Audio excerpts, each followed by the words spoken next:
सालों पहले सोनापुर में कुमार नाम का एक किसान रहता था। वह गांव के एक जमींदार के खेत पर काम करके किसी तरह अपना घर चला रहा था।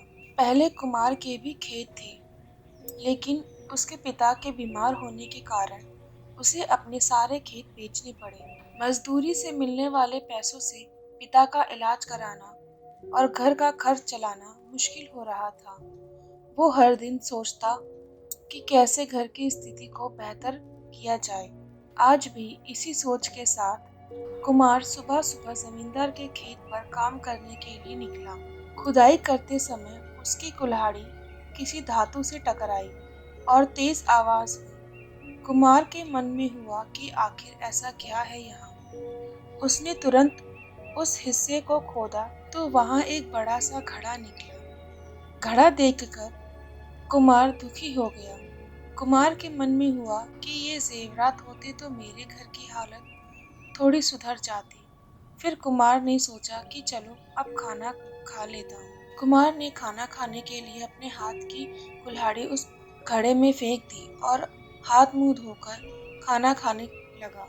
खाना खत्म करने के बाद कुमार अपनी कुल्हाड़ी उठाने के लिए उस घड़े के पास पहुंचा। वहां पहुंचते ही कुमार हैरान हो गया। उस घड़े के अंदर एक नहीं बल्कि बहुत सारी कुल्हाड़ी थी। उसे कुछ समझ नहीं आया। तभी उसने अपने पास रखी एक टोकरी को भी उस घड़े में फेंक दिया। वो एक टोकरी भी घड़े के अंदर जाते ही बहुत सारी हो गई। ये सब देखकर कुमार खुश हो गया और उस जादुई घड़े को अपने साथ घर लेकर चला गया। वो हर दिन उस बर्तन में अपने कुछ औजार डालता और जब वो ज्यादा हो जाते तो उन्हें बाजार ले जाकर बेचा करता। ऐसा करते करते कुमार के घर की हालत सुधरने लगी। उसने इस तरह से बहुत सारा पैसा कमाया और अपने पिता का इलाज भी करवाया। एक दिन कुमार ने कुछ गहने खरीदे और उस घड़े में डाल दिए। वो गहने भी बहुत सारे बन गए। इस तरह धीरे धीरे कुमार अमीर होने लगा और उसने जमींदार के यहाँ पर मजदूरी करना भी छोड़ दिया। कुमार को अमीर होते देख जमींदार मोहन को कुमार पर शक हुआ। वो सीधे कुमार के घर पहुंचा। वहां जाकर उसे वो जादुई घड़ा के बारे में पता चल गया। उसने कुमार से पूछा कि तुमने ये घड़ा कब और किसके घर से चुराया? डरी हुई आवाज से कुमार बोला, साहब, ये घड़ा मुझे खेत में खुदाई के समय मिला था। मैंने किसी के घर चोरी नहीं की। खेत में खुदाई की बात सुनते ही जमींदार ने कहा, यह घड़ा जब मेरे घर से मिला तो यह मेरा हुआ। कुमार ने जादुई घड़े ना लेकर जाने की बहुत मिन्नतें की, लेकिन जमींदार ने उसकी एक नहीं सुनी। वो जबरदस्ती अपने साथ वो जादुई घड़ा लेकर चला गया।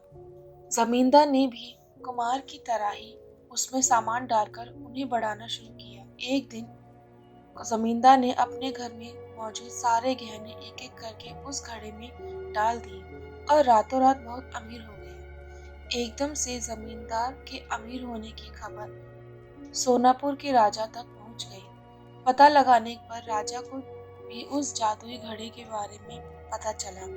फिर क्या था, राजा ने तुरंत अपने लोगों को भेजकर जमींदार के यहाँ से वो घड़ा राजमहल मंगवा लिया। राजमहल में उस जादुई घड़े के पहुंचते ही राजा ने अपने आसपास मौजूद सामान को उसमें डालना शुरू किया। सामान को बढ़ता देख राजा दंग रह गए। होते होते आखिर में राजा खुद उस घड़े के अंदर चला गया।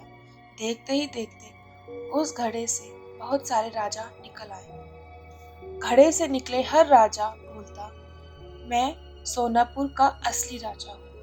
तुम्हें तो उस जादुई घड़े ने बनाया है। ऐसा होते होते सारे राजा आपस में लड़ने लगे और लड़कर मर गए। लड़ाई के दौरान वो जादुई घड़ा भी टूट गया। जादुई घड़े के कारण राजमहल में हुई इस भयानक लड़ाई के बारे में नगर में सबको पता चल गई। इस बात की जानकारी मिलते ही मजदूर कुमार और जमींदार ने सोचा, अच्छा हुआ कि हमने उस जादुई घड़े का इस्तेमाल सही से किया, उस राजा ने अपनी मूर्खता के कारण अपनी जान ही खो दी। तो दोस्तों, हमें इस कहानी से दो सीख मिलती है। पहली कि मूर्खता का अंत बुरा ही होता है। दूसरी यह कि हर सामान का इस्तेमाल संभल कर करना चाहिए, अति हानिकारक हो सकता है। अगर आपको हमारी कहानी अच्छी लगी है तो प्लीज़ चैनल को लाइक और सब्सक्राइब करें। और हाँ, बेल आइकन दबाना ना भूलें न्यू स्टोरी के लिए।